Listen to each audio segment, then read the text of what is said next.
আজ 20 ফেব্রুয়ারি 2024। প্রায় এক মাসের পর আবারও আপনাদের সামনে। তো মাঝখানে এতদিন গ্যাপ থাকার জন্য আমি ক্ষমা প্রার্থী। তো আবারও রেগুলার ভিডিও পোস্ট করার চেষ্টা করব, অ্যাটলিস্ট সপ্তাহে 3-4টে। তো প্রথমেই মার্কেট দিয়ে শুরু করি। নিফটি আজ আবারও একটা নতুন মাইলস্টোন 22,200 লেভেলে বানালো। আজকে নিফটি গ্যাপ ডাউন ওপেন দিয়ে শুরু হয় এবং সারাদিন অনেকটাই ভলাটাইল ছিল, কখনো পজিটিভ কখনো নেগেটিভে গেছে, কিন্তু শেষে লাস্ট একটা ছোট্ট র্যালি দেখা যায়, যার জন্য 22,215 লেভেলে একটা হাই বানিয়ে দেয়। তো এটার পিছনে একজনেরই হাত আছে, সেটা বলবো এইচডিএফসি ব্যাংক। আজ প্রায় 2.50% মতো পজিটিভে বন্ধ হয়েছে। প্লাস পুরো ব্যাংকিং সেক্টর অনেক সাপোর্ট করেছে মার্কেটকে 22,200 লেভেলে নিয়ে যাওয়ার জন্য। তো মার্কেট এতটা পজিটিভ, কিন্তু আমার মনে হয় সবার পোর্টফোলিওর অবস্থা এতটা ভালো নয়। তো নিফটির যদি কথা বলি, অ্যাজ পার টেকনিক্যাল ভোটের আগে 23,000 লেভেল পর্যন্ত যেতে পারে, কিন্তু তারপর একটা কারেকশন মার্কেট এক্সপেক্ট করছে। তাই সবাই পারলে আস্তে আস্তে প্রফিট বুকিং শুরু করতে পারেন। এটা পুরোটাই আমার মতামত।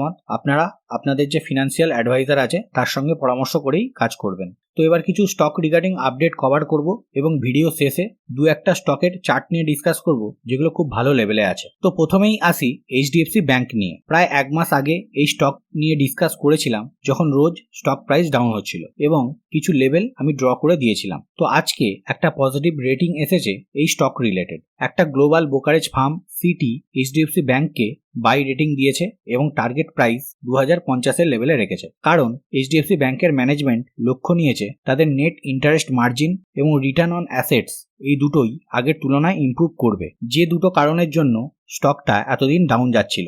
এছাড়া পেটিএম ব্যাংক বন্ধ হয়ে যাওয়ার ফলে সেই দিক থেকেও একটা অপরচুনিটি পেতে পারে এইচডিএফসি ব্যাংক। এছাড়া আরও একটা নামকরা অ্যানালিস্ট মর্গান স্ট্যানলি এইচডিএফসি ব্যাংকের টার্গেট প্রাইস 2110 লেভেলে রেখেছে। তো এইসব ফার্ম এই কোম্পানির প্রতি এতটা বুলিশ হয়েছে কারণ এইচডিএফসি ব্যাংকের management healthy double digit growth expect করছে হোম লোন বিজনেসে। তো সব দিক থেকেই বুলিশ এবং চার্টও বুলিশ সিগন্যাল দিচ্ছে। তো আমি এইচডিএফসি ব্যাংকের উইকলি চার্ট ওপেন করেছি। তো এখানে দেখুন আমি দুটো সাপোর্ট লেভেল ড্র করেছিলাম, যেটা আগের ভিডিওতে করেছিলাম, একটা 1380 লেভেলে আর একটা 1260 লেভেলে। তো যাই হোক, 1380 লেভেল থেকেই স্টকটা রিভার্সাল করেছে, যেটা আমি বলেও ছিলাম। তো এবার দেখার কত দিনে আবার পুরোনো লেভেলে যায়, কিন্তু তার জন্য অনেকগুলো সামনে রেজিস্ট্যান্স লেভেল আছে, সেটাকে ব্রেক করতে হবে। আর ইমিডিয়েটলি 1500 থেকে 1520 লেভেলে একটা রেজিস্ট্যান্স আছে। তো লেটস হোপ 2000 লেভেল আমরা দেখবো এইচডিএফসি ব্যাংকে। Next NBCC. আজ স্টক প্রাইস অনেকটাই গ্যাপ আপ ওপেন দিয়ে শুরু হয়, তারপর পুরো দিন একটু সেলিং প্রেসার ছিল এবং দিনের শেষে প্রায় 1% পজিটিভে বন্ধ হয়েছে। তো কোম্পানি একটা 369 কোটি টাকার অর্ডার পেয়েছে নতুন করে। তো কোম্পানি যত নতুন অর্ডার পাবে সেই অনুযায়ী স্টক প্রাইসও বাড়বে। তো যদি এর একবার চার্টটা দেখি, অ্যাকচুয়ালি এই স্টকটা 64 লেভেলে এন্ট্রি দিয়েছিলাম। তো কিছুদিনের মধ্যেই রকেটের মতো প্রায় 3 গুণ করেছে। অক্টোবর মাসে এই স্টকটা দিয়েছিলাম। তো যাই হোক, অ্যাজ পার টেকনিক্যাল আরও র্যালি কিছুটা বাকি আছে, তা বলে কালকেই হয়ে যাবে না, কিছুটা সময় লাগবে। কিন্তু এটা বলতে পারি 200 প্লাস দেখছি অ্যাজ পার টেকনিক্যাল। বলছি বলেই কাল বাই করে নেবেন না, এটা কোনো বাই বা সেল রেকমেন্ডেশন নয়, এটা জাস্ট এডুকেশনাল পারপাসের জন্য বলা। কিন্তু 130-এর নিচে ক্লোজ দিলে সেন্টিমেন্ট নেগেটিভও হয়ে যাবে, এটাও মাথায় রাখবেন। তো এবার দুটো স্টক নিয়ে ডিসকাস করব, যেগুলো টেকনিক্যালি খুব ভালো লেভেলে আছে এবং একটা মুভ এক্সপেক্ট করতে পারি। তো প্রথমেই টাটা কমিউনিকেশন। এখানে ডেলি চার্ট ওপেন করা আছে। স্টকটা একটা সিমেট্রিক্যাল ট্রাইঅ্যাঙ্গেল প্যাটার্ন বানিয়েছে এবং তার ব্রেকআউটও হয়েছে,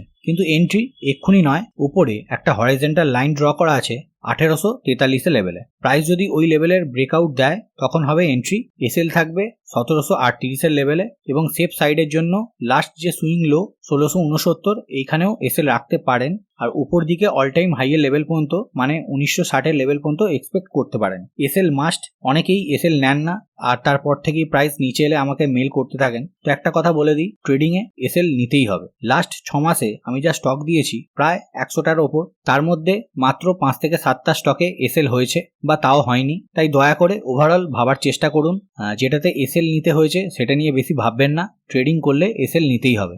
নেক্সট স্টক জিএমআর ইনফ্রা। তো এই স্টকটাও আমি আগে দিয়েছিলাম, 58 লেভেলে এন্ট্রি ছিল, ফাইনাল টার্গেট 80-তে ছিল, সেটা অলরেডি আমাদের অ্যাচিভ হয়ে গেছে। তো আবারও একটা নতুন সুযোগ তৈরি হচ্ছে। তো স্টকটা খুব সুন্দর হায়ার হাই বানিয়ে ওপরে যাচ্ছে। তো এখন কারেন্টলি 90 টাকার লেভেলে চলছে। উপরে একটা হরাইজন্টাল লাইন ড্র করা আছে 92.60-তে। নেক্সট দিনগুলোতে প্রাইস যদি ওই লেভেলের উপর 1 আওয়ারের ক্যান্ডেল ক্লোজ দেয় তখন হবে এন্ট্রি। এসএল থাকবে লাস্ট সুইং লো এর নিচে মানে 83 লেভেলে, আর উপর দিকে 1:1 মানে 101 লেভেল পর্যন্ত দেখতে পারেন। তো এখানে ডিসকাস করা কোনো স্টকই বাই বা সেল রেকমেন্ডেশন নয়, জাস্ট এডুকেশনাল পারপাসের জন্য বলা। তো ভিডিও শেষে জাস্ট একবার গ্লোবাল মার্কেটটা দেখে নিই। তো এখন ইউএস মার্কেট নেগেটিভে চলছে। অ্যাকচুয়ালি রেট কাটের যে সম্ভাবনা সেটা ধীরে ধীরে ফিকে হচ্ছে, যার জন্য মার্কেট এতটা ভলাটাইল। এছাড়া বাকি যেসব ইন্ডেক্সগুলো আছে সেগুলোতেও অল্প স্বল্প নেগেটিভ এবং পজিটিভে চলছে, মানে অনেকটাই ভলাটাইল চলছে। তো কিরকম ক্লোজ দেয় এটার উপর নজর রাখবেন। তো এখানেই আমার ছোট্ট ভিডিওটা এন্ড আপ করছি। যদি এই ইনফরমেশন আপনাদের হেল্পফুল বলে মনে হয় তাহলে অবশ্যই লাইক এন্ড শেয়ার করে দেবেন। আজকের মতো বাই বাই, ভালো থাকবেন, সুস্থ থাকবেন।